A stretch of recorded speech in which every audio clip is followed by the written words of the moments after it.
The year was 2187, and the galaxy had become a sprawling tapestry of civilizations, each thread representing a species, a culture, or a way of life. Humanity, once confined to Earth, had spread its wings across the stars, colonizing planets and forging alliances with alien races. Among these alliances was a partnership with the Krylos, a race of energy-based beings who existed as pure consciousness, their forms shimmering like auroras in the night sky. The Krylos were ancient, their knowledge spanning millennia, and they had chosen to share their wisdom with humanity. But not all Krylos were content with mere diplomacy. One among them, a being named Zynara, had grown fascinated with humanity's emotional depth, their capacity for love, and their relentless drive to create.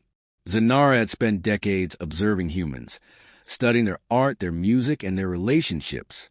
But it was one human in particular who captured her attention, a young engineer named Kian Reyes, whose brilliance and passion reminded her of the stars themselves. Kian worked aboard the Stellar Horizon, a massive deep space research station orbiting a dying star. His job was to harness the star's energy before it went supernova, a task that required both technical skill and creative problem-solving. Zynara had been assigned to assist him, her energy form flickering beside him as they worked. Over time, their partnership grew into something deeper. Zynara found herself drawn to Kian's laughter, his determination, and the way his eyes lit up when he solved a particularly challenging problem. For Kian, Zynara was a mystery, a being of pure energy who seemed to understand him in ways no one else could. They spent hours talking, sharing stories of their respective worlds, and dreaming of what the future might hold. But Zynara wanted more. She wanted to experience life as Kian did, to feel the warmth of his touch, to share in the joys and sorrows of being human. She wanted to create something that would bind them together, a legacy that would outlast the fleeting nature of their individual existences. She wanted a child. The idea was unprecedented. Krylos were energy beings, their forms intangible and ever-shifting. They had no concept of reproduction, no way to create life as humans did. But Zynara was determined. She spent months researching, consulting with Krylos elders and human scientists alike, until she devised a plan. She would use the energy of the dying star to create a new form of life, a hybrid of human and Krylos, a being that would carry the best of both worlds.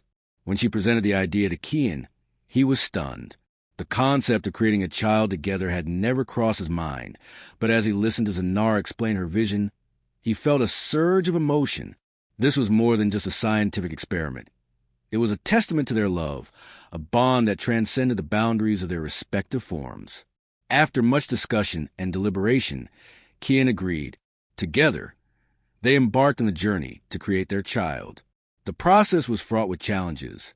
The first few attempts to create a viable embryo ended in failure, each setback a painful reminder of the complexity of what they were trying to achieve.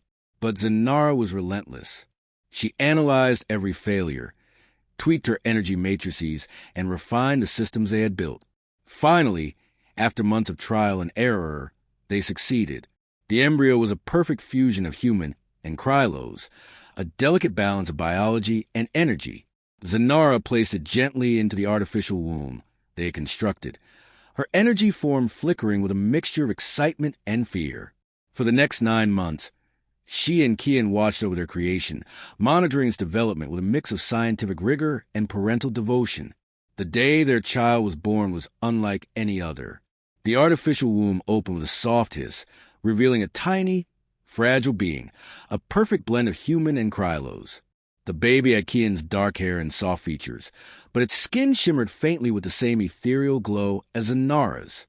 It was a living testament to their love, a bridge between two worlds. They named her Luma. As Luma grew, it became clear that she was unlike any being that had come before her. She possessed the empathy and creativity of a human, coupled with the boundless energy and adaptability of a Krylos. She was a living symbol of the unity between species, a beacon of hope in a galaxy often divided by differences. Zynara and Kian raised her with love and care, teaching her to embrace both sides of her heritage. Luma thrived, her unique abilities allowing her to excel in ways that neither humans nor Krylos could alone. She became a symbol of possibility, a reminder that even in the vastness of the cosmos, love could create something truly extraordinary. Years later, as Zynara and Kian watched Luma play among the stars, they knew they had achieved something remarkable. Their love had transcended the boundaries of species, creating a legacy that would endure long after they were gone. In Luma, they had found not just a child, but a hope for the future, a future where the bonds between beings, no matter how different, could give rise to something beautiful. And as the stars shimmered in the distance, Zynara took Kian's hand, her energy form intertwining with his. Together, they looked at the horizon, where the light of 1,000 suns awaited,